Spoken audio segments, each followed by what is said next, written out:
اچھا، اس کے علاوہ ایک میرا دوسرا سوال ہے قاسم سلیمانی کے حوالے سے، کہ بہت سارے جی دوستوں کے ساتھ ہم بیٹھتے ہیں تو وہ کہتے ہیں کہ جیسے داعش کو ختم کرنے میں اس کا بڑا کردار تھا، تو اس کے حوالے سے آپ کیا کہنا چاہیں گے کہ اس کا کیا کردار تھا قاسم سلیمانی کا داعش کو ختم کرنے میں؟ تو یہ صحیح نہیں ہے، داعش کو ختم کرنے میں اس کا کردار کوئی خاص نہیں تھا. داعش کو جو ختم کیا، داعش بنا اس لیے کہ دیکھیں جب شام میں بشار اسد کے خلاف تحریک چلی، پہلے شروع میں یہ تحریک سیکولر تحریک تھی، لوگ جمہوریت چاہتے تھے، انتخابات چاہتے تھے. قاسم سلیمانی یہ تو بشار اسد ان کا حلیف الائڈ ہے، تو یہ لوگ آ گئے بولے اس فتنے کو تم اس طرح، انہوں نے مشورہ دیا اس کو اس طرح بٹاؤ کہ ان کو قتل کرو، ان کو مارو، زبردستی مارو ان کو. تو بشار اسد نے جو پروٹیسٹ، جو لوگ جمہوریت کے خواہاں تھے، الیکشنز کے خواہاں تھے، ان کو بری طرح سے کچل دیا. تو لوگ مجبور ہو گئے، جب دیکھا کہ یہاں پہ ہماری بات نہیں مانی جاتی، تو بہت ساروں نے اسلحہ اٹھا دیا بشار اسد کے خلاف. اور اس میں بہت سارے لوگ کون تھے؟ نیشنلسٹ لوگ تھے، عرب نیشنلسٹ تھے. تو بشار اسد کے خلاف جو مسلح تحریک چلی ہے، اس کی آغاز عرب نیشنلسٹ اور یا ماڈریٹ سنی گروپس تھے، ماڈریٹ تھے، داعش نہیں تھا. تو ہوا یہ کہ قاسم سلیمانی اس وقت دیکھیں پوری دنیا کس کے ساتھ تھا؟ پوری دنیا بشار اسد کے اپوزیشن کے ساتھ تھا. مغربی ممالک، امریکہ، سب لوگ بشار اسد کی جو اپوزیشن ہے، یہ آزادی چاہ رہے ہیں، بشار اسد ایک ظالم حاکم ہے، اس کی سپورٹ کر رہے تھے. تو اس کو ختم کرنے کے لیے انہوں نے جو منصوبہ بنایا وہ بہت بریلینٹ منصوبہ تھا قاسم سلیمانی کا اور بشار اسد کا، کہ انہوں نے یہ کیا کہ ایک اپوزیشن انہوں نے بنا دی، خلق کر دی داعش کی.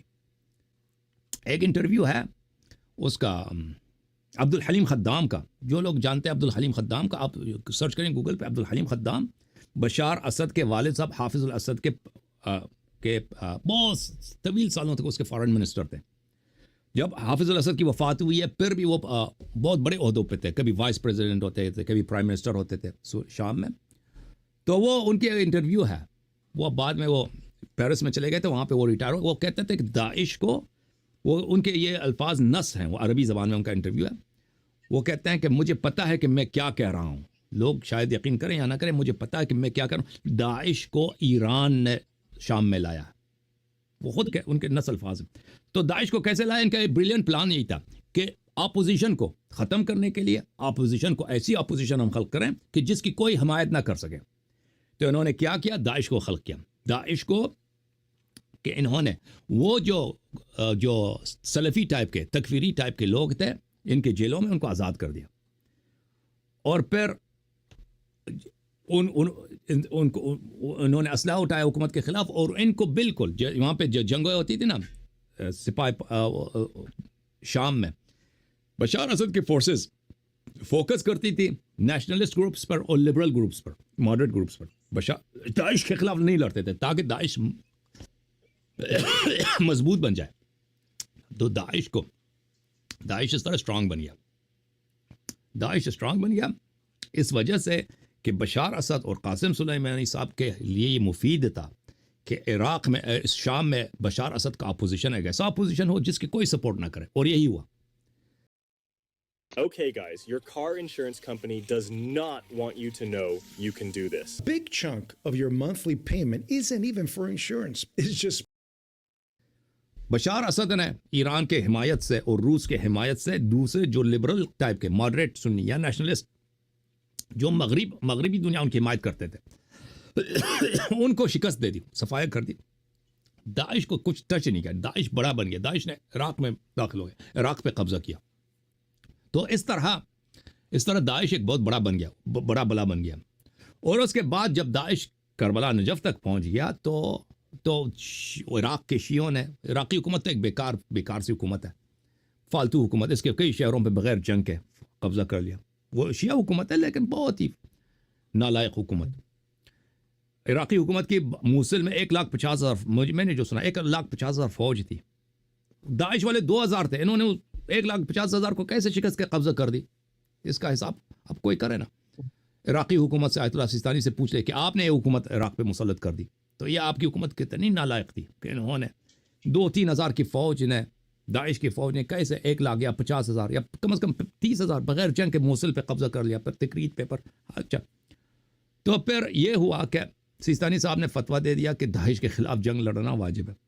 تو اس کا نتیجہ یہ ہوا، یہ ایران نے اس کا خوب فائدہ اٹھایا. ایران نے وہاں پہ پہلے جو عراق میں ایران کا کوئی پیراملٹری فورس نہیں تھا، انہوں نے اپنے پیراملٹری فورسز بنا دیا حشد کے نام سے، کہ ان کا یہ دیکھیں. اب پاکستان میں دیکھیں اگر یہاں پہ پیراملٹری فورسز ہوں جن کا کمانڈ تہران سے کیا جاتا ہو، جن کی وفاداری تہران سے ہو، پاکستان میں نہ ہو ان کا کنٹرول، پاکستانی فوج یا پاکستانی صدر کے پاس نہ ہو، وہ تو پاکستان میں حرج مرج ہو جائے گا نا. پاکستان میں تو کوئی قانون ہی نہیں رہے گا کہ آپ کی آدھی فوج جو ہے وہ کسی اور ملک کے آدمی ہے. تو عراق میں یہی ہوا. تو قاسم سلیمانی نے اس کا بڑا فائدہ اٹھایا داعش کا، کہ عراق میں انہوں نے عراق پہ قبضہ کر لیا. کس نام پہ کہ ہم داعش سے لڑ رہے ہیں، اور داعش سے لڑنا ان کا مقصد نہیں تھا. ان کا مقصد یہ تھا کہ عراق پہ ہم قبضہ کر لیں. ان دو باتوں میں فرق ہے. داعش کے ساتھ جو اصل جنگ کی ہے عراقی فوج نے کی ہے، ایک شیعہ فوج ہے، اور اس عراقی فوج کی جو سپورٹر تھے، جو مشیر تھے، وہ امریکی فوج تھے.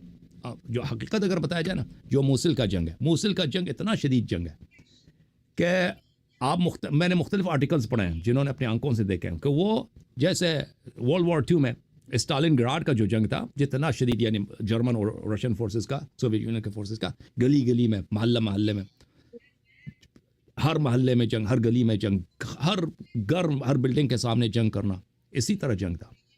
یہ کس نے جنگ لڑی ہے؟ وہاں پہ 2 لوگ تھے، عراقی فوج اور امریکی مشیر تھے اور امریکی ایئر فورس تھا. جو حقیقت میں جن لوگوں نے شکست دی ہے، ایران کے پاس تو کوئی ایئر فورس ہے نہیں نا.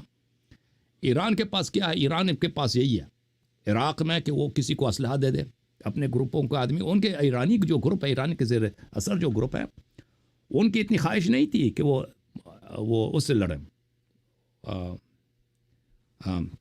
داعش سے لڑیں. ان کی خواہش یہی تھی کہ زیادہ سے زیادہ ہمارے گروپس کی تعداد بڑھ جائے اور ہم آرگنائز ہو جائیں اور عراق پہ ہمارا قبضہ مکمل ہو. اور ابھی تک عراق پہ ان کا قبضہ جاری ہے، ابھی تک وہ پیراملٹری فورسز عراق میں موجود ہیں.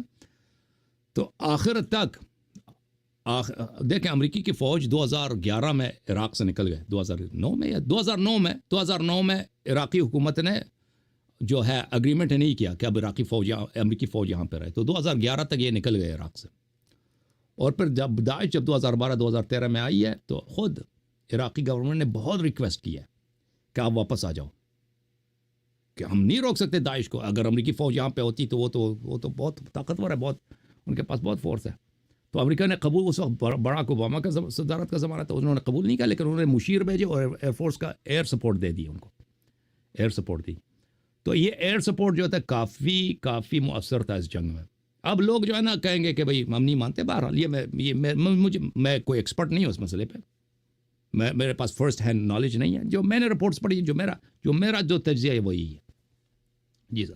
قاسم سلیمانی دیکھیں، قاسم سلیمانی جو ہے وہ حقیقت میں داعش کو شام میں لانے والا خود قاسم سلیمانی تھا، اس کے اور القاعدہ کو بھی عراق میں لانے والا خود قاسم سلیمانی تھا.